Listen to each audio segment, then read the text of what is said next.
Bonjour Monsieur Koné. Bonjour Gilles Loiselet. Monsieur Koné, président de l'IPF Guinée. Donc, vous êtes ici pour le 11e assise du journalisme. À Tours. Alors, qu'est-ce que vous avez à dire de ces assises-là? Écoutez, il faut comprendre que déjà le 11e Salon international du journalisme de Tours est une grande rencontre, comme on le dit, le salon du journaliste, du livre du journaliste. Il faut comprendre que Tours est une grande métropole française. Aujourd'hui, depuis 4 à 5 jours, nous sommes là. Pratiquement toutes les associations de presse internationales ont été représentées, dont l'UPF. On a reçu l'invitation à partir de la Guinée-Conakry. Et nous sommes venus avec une forte délégation guinéenne pour assister. Le thème cette année, c'était quoi? C'est le journalisme utile. Comme nous avons débattu en Guinée lors des 46e assises de la presse francophone, c'était le fake news, l'utilité du journalisme. Aujourd'hui, c'est quoi le journalisme selon les professionnels des médias? Sur ce, il y a eu beaucoup de panels, il y a eu beaucoup d'intervenants, il y a eu des stands, comme vous pouvez le constater autour de moi, des gens qui sont venus pour s'exprimer, donner une idée de notre métier, de notre corporation. Et il faut savoir qu'aujourd'hui, ces rencontres dans les différents pays, dans les différentes régions, est une façon de créer le networking des hommes de médias, surtout francophones, parce qu'il faut comprendre que le monde bipolaire, avec le réseau des journalistes anglophones et le réseau des journalistes francophones, chacun essaie de se défendre, chacun essaie d'être à la pointe de l'information, à la pointe de la communication pour pouvoir exceller et aider son peuple. Le journaliste utile aujourd'hui, c'est quoi? Puisque nous voyons le fake news qui fait des ravages à travers le monde, que ce soit ici en France ou en Afrique, dans nos différents pays.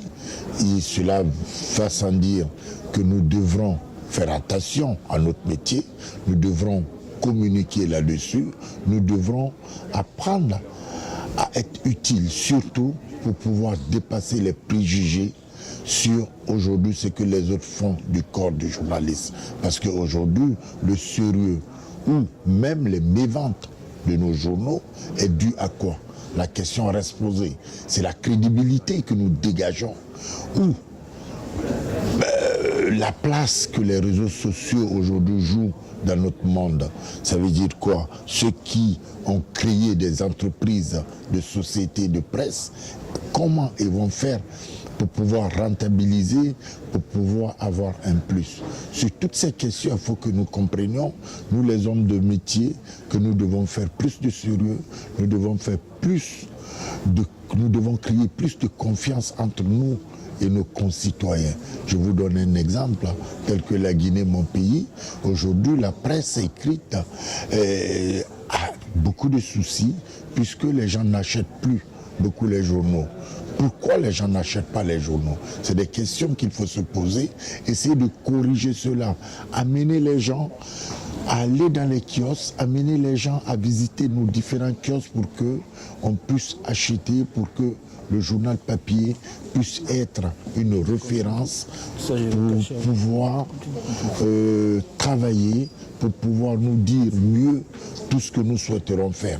Alors aujourd'hui, le salon, le 11e Assise internationale du journalisme de Tours est une belle occasion pour nous les hommes de médias de se frotter, de se courtoyer, de voir d'autres raisons. Aujourd'hui, quand vous regardez autour de nous, vous allez voir des expositions, des journaux qui ont été lancés depuis les années 1800, qui te font 2 ou 3 siècles et qui sont là pour faire pas mal de choses. Alors sur ce, je vois déjà la directrice exécutive de l'Union de la presse francophone, Mme Radija, qui passait juste à côté. C'est pour vous dire que le Gotha de la presse francophone se trouve actuellement à Tours. Et Tours est une belle ville, pleine d'histoire. Et la région de Tours nous a proposé aussi de connaître un peu l'histoire de la ville par les écrits bien sûr, par le magazine, par les journaux de la région.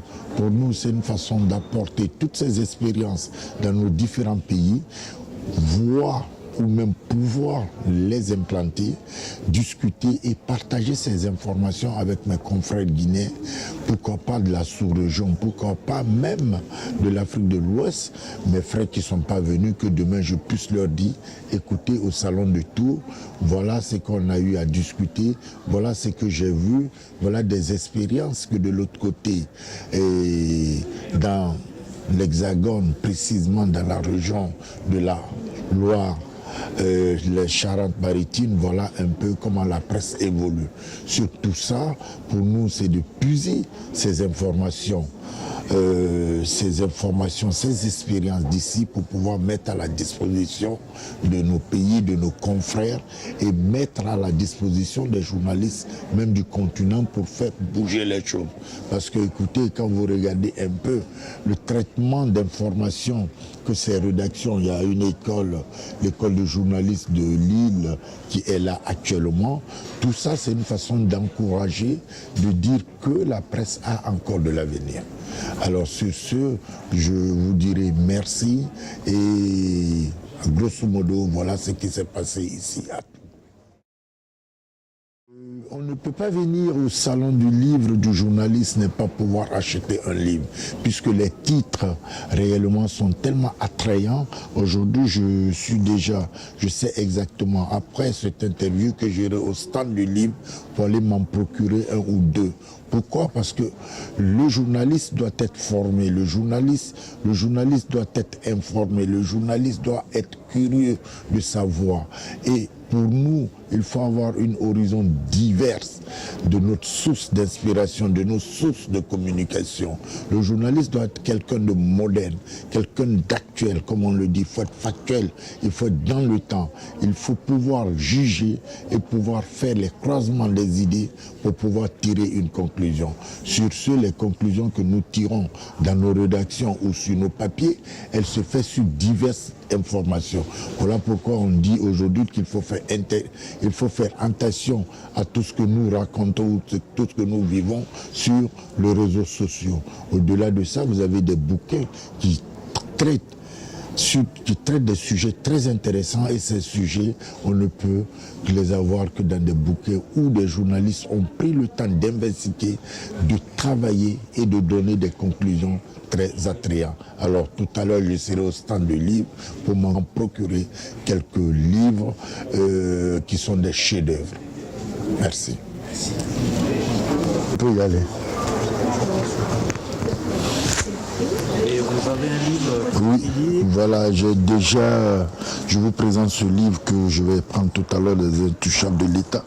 Quand vous le regardez un peu, même le titre, ça peut nous interpeller beaucoup, nous les journalistes africains, je dirais même les journalistes du monde entier, parce qu'aujourd'hui il y a des investigations que nous faisons un peu partout, et savoir un peu l'implication que les hommes ont, surtout dans nos différents pays.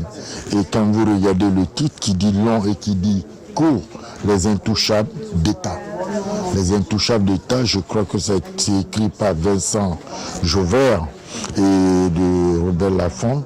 Et sincèrement, vous avez tellement de livres contre l'Amérique, contre De Gaulle, l'histoire secrète de 61 en 1968. Voilà tellement le bonheur au droit. Voilà tellement d'ouvrages qu'il faut que j'invite les uns et les autres de pouvoir les toucher. Et là, c'est une affaire au sommet de l'État. Et voilà des romans qu'il faut avoir pour pouvoir avoir plus d'informations, plus de curiosité, surtout dans ce que nous faisons. Et en plus, vous avez cette grande dame qui a fait l'honneur aux dames du monde entier, surtout celle de la France, Simone Veil, qui était l'une des femmes qui a porté très haut l'image et la valeur de la femme. Alors, sur ce livre, je vais m'en procurer. J'attends que la dame finisse.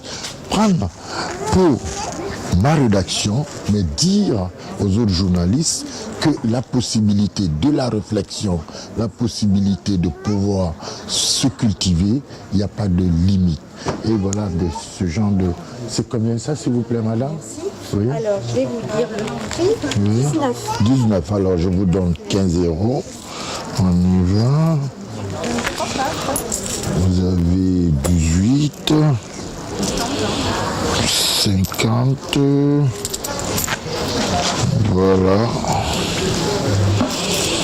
Et là, j'ai 10 euros, ça vous fait 19 euros. Alors,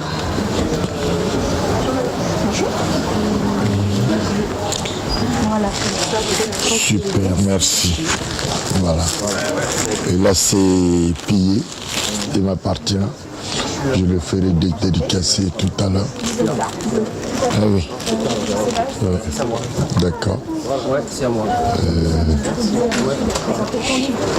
Je suis journaliste guinéen, président de la section UPF de la Guinée-Conakry. D'accord. Ben voilà.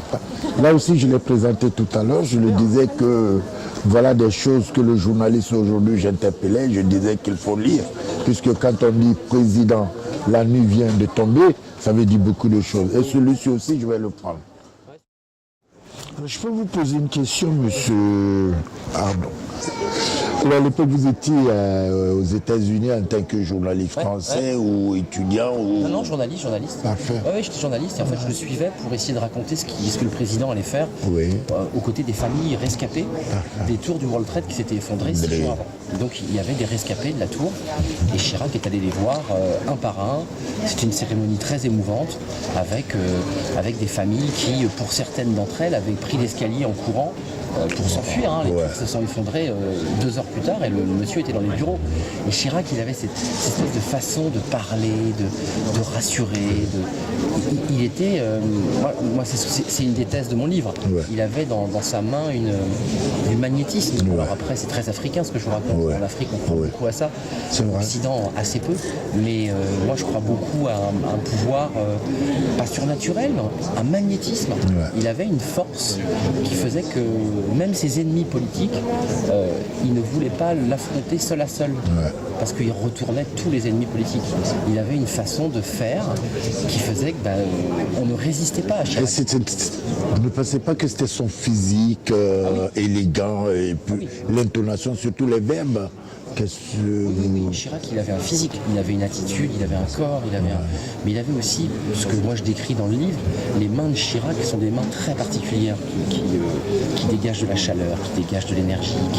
Tous les gens disent, même ceux qui l'ont vu qu'une fois, disent mais quand j'ai serré la main à Chirac, je m'en souviens, je m'en rappelle.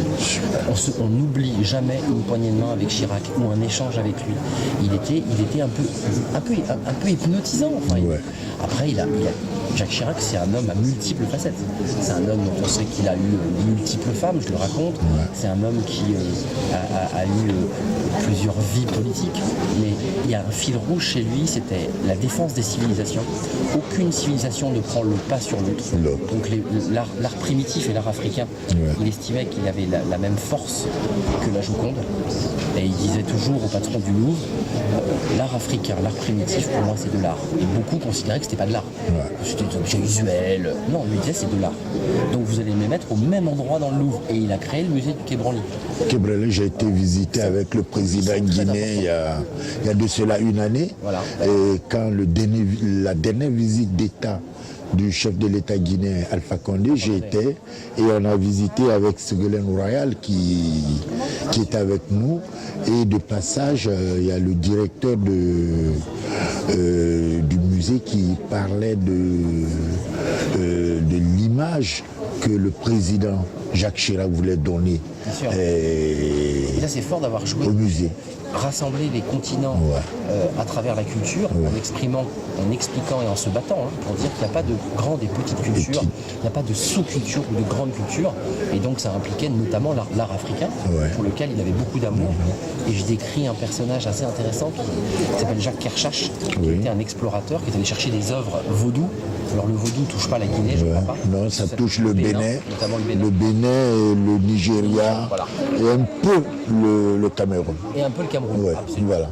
Et après, de l'autre côté, les Antilles et ainsi de suite. Parce qu'évidemment, avec l'esclavage, Ouais. on a exporté, et le Brésil un petit peu. Et le Brésil, oui.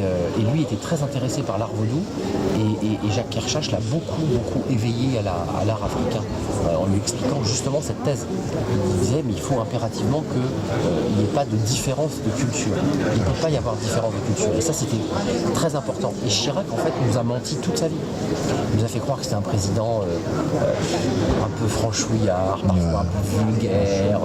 En fait il était d'une grande élégance. Ouais. Et tout ça il l'a caché au profit de l'image qu'il a voulu. Et tout ça, je sais pas, c'est un grand mystère. On ne sait pas pourquoi Chirac a menti autant sur ce qu'il était vraiment. Voilà. Ça, c'est intéressant. Merci beaucoup. Merci.